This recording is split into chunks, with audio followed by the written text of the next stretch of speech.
Hey, thanks for making it to Veterans Info Tap. I'm glad you made it. Found some information, and this might be, I don't know, kind of getting ahead of the curve here a little bit. Not quite sure. I'm going to explain it as we go through here. Before I do, though, I want to throw on a special thank you to Jerry Baker 9519. Jerry Baker, thank you so much for that super comment, super chat. I appreciate you so very much. Now, I saw on Reddit it was a few days ago. I'm sharing it with you here today. And this was from a user there on Reddit, and his name is Squirrely Guy 08. If you guys are on Reddit and you look at that stuff, you probably see this guy. He seems very knowledgeable and on top of it. My thought here is that Squirrely Guy 08, it sounds to me like he actually works at the VA. So with that, I'm going to read through this because his title here is Major Policy Change Coming to VR&E next month. And next month is February. And wanted to share this with you and just kind of double tap on a couple things here and we'll see what happens. So with that, hit the thumbs up, subscribe, share with a friend, all that good stuff. I really appreciate it. Every thumbs up, every minute watched helps to drive this video. Squirrely Guy 08, thank you so much for putting out all of that information. It looks fairly, I mean, it's pretty, you're pretty dead on what it sounds like to me, and it's very robust, your description. And I'm going to go through it here, but I just wanted to throw on a thank you to you for your service on Reddit and sharing the word. All right, so I'm going to read through this, and then I'm going to explain a couple things here as we go. All right, so I'm just going to go through it. It says here, this is from, again, Squirrely Guy 08 on Reddit, and this is a few days ago. So, hello, everyone. I got off Reddit for the new year, but I had to jump on tonight to talk about this major policy update that was just dropped on us today. Now, the us, is it the collective us, or is it the us as employees at VA? So that's my first kind of thing of wondering. I don't really go on Reddit much, so I don't really, I'm not familiar with Squirrely Guy if he's ever mentioned that he works there. Anyway, moving on. So, goes on to say, so it appears that the VA, in accordance with guidance from the OGC, is going to no longer allow for the processing of reapplications for the VR&E program under almost all circumstances beginning February 10th. All right, so now you might ask yourself, what exactly is OGC? All right, well, OGC is the Office of General Counsel, and I'm assuming it's the Office of General Counsel within the Department of Veterans Affairs, and they ensure that the VA's laws, regulations, and policies are executed fairly and justly. The OGC issues written legal opinions that are binding on all VA officials and employees. All right, for those that don't know the VR&E program, VR&E is, they changed the name, I don't know, 4 years ago or so, 5 years ago, and it's called now the Veterans Readiness and Employment Program, VR&E. And it provides services to help veterans and service members prepare for, obtain, and maintain employment. The VR&E program was previously known as Vocational Rehabilitation and Employment. Now, I personally went through the program and I applied one time, was denied. Applied 2 times, was denied. Applied 3 times and was approved. So, reapplications, right? And the problem with VR&E is that there's a lot of power given to the counselor. And if your story resonates with the specific counselor, then you're in. If your story doesn't really resonate, or the counselors it shouldn't happen, but they're having a bad day and you rubbed them the wrong way, and maybe their spouse left them for somebody that remind them of the person their spouse left them for. Who knows, right? People do weird things. So there's a lot of power given to the counselors, and I think that there needs to be, I don't know, a different way to get through that program because, for example, again, applied once, twice, 3 times, then approved, and all basically right after each other. It took me probably, I don't know, filed, takes a few months to get into the counselor, denied, then, filed, then a few more months, then back. So, over the course of 9 months.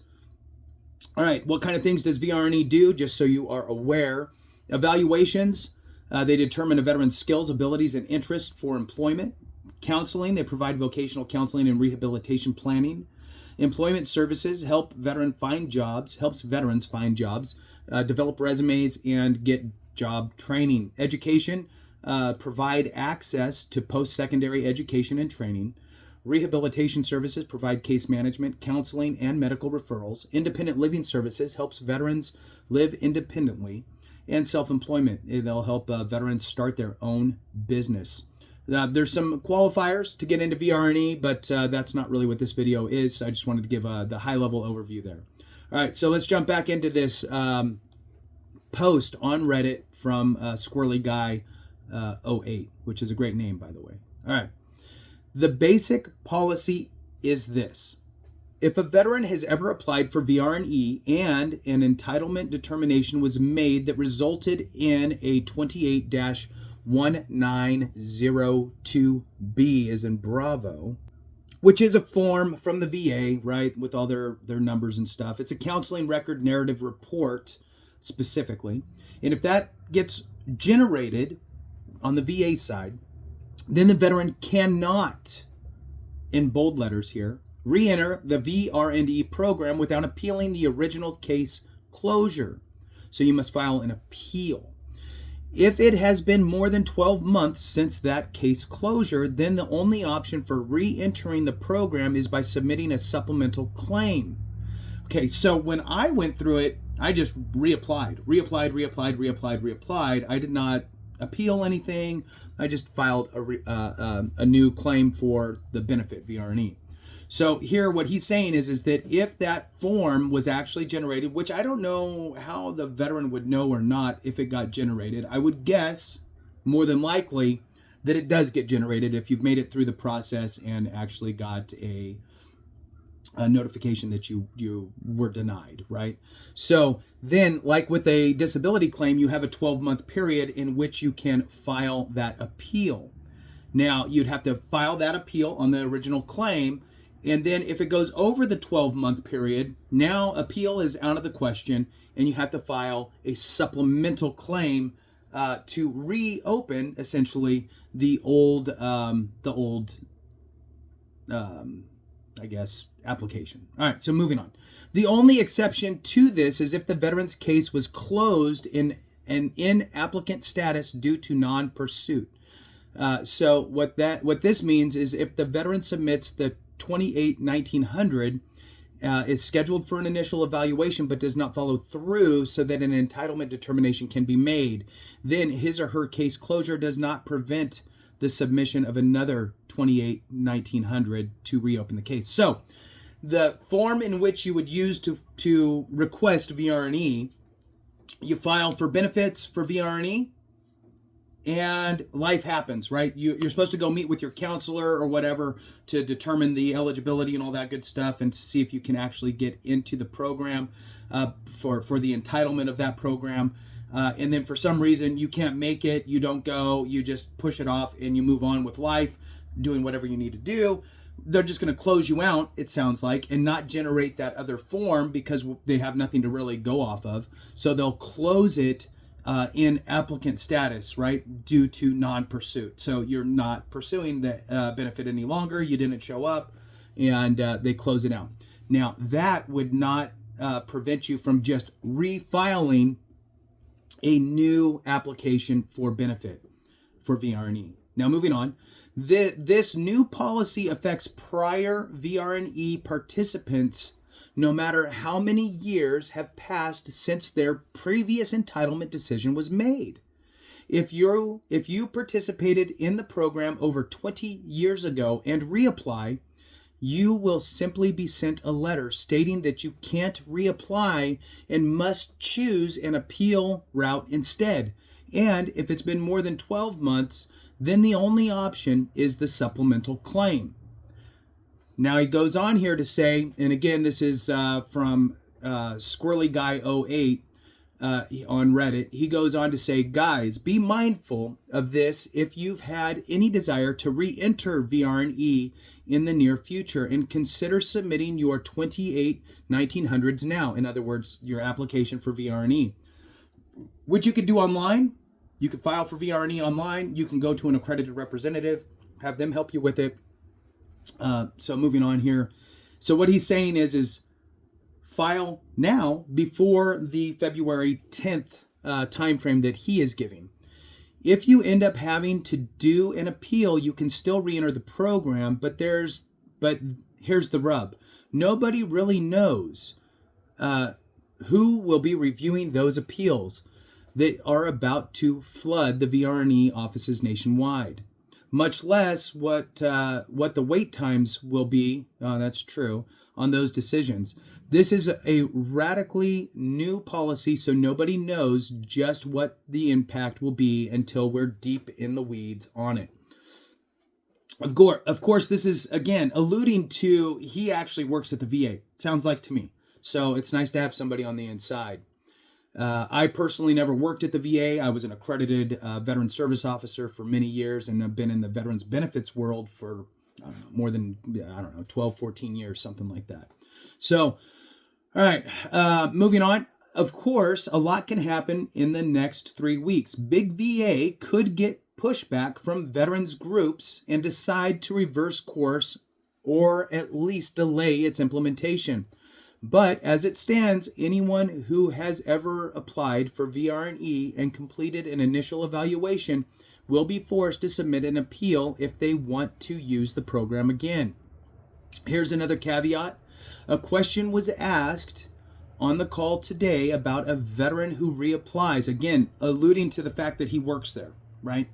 So a veteran who reapplies on, or it could be an accredited representative on some sort of a educational call with VA. So it's hard to say. It sounds like he actually works there, though. All right. So here's the question was asked on the call today about a veteran who reapplies on February 9th, 2025, but the VA does not process the claim until February 10th, 2025. The answer given was that the veteran would not be grandfathered in under the old policy, even if the veteran submitted their reapplication tomorrow. If the claim is not processed by the VA until on or after February 10th, 2025, that veteran will be sent a letter stating they must choose the appeal process instead. I don't think this is fair at all to the veteran, and I'm not entirely convinced this would withstand a legal challenge. But that's what we're told. The point, once again, is don't wait if you think you want to use VR&E in the coming months to reapply. Submit your application ASAP. To finish off here, he says, as someone who processes applications for VR&E, thank you for your service. All right. I can tell you that it is not uncommon for these to be at least a few days, if not a week or longer, for applications to be processed, depending on the RO, which is regional office, that is processing them. That delay might be even longer. It is what it is. Now I'll see myself back off Reddit for a while. All right. So, well, I don't know if you're going to hear or see this video at all, but thank you so much, Squirrely Guy 08. I appreciate you sharing this information from the inside perspective as somebody who processes these applications. And I'm happy to help share this word on Veterans Info Tap platform as well. And maybe at some point we'll have you on the channel if you're not afraid of having your face all over the internet.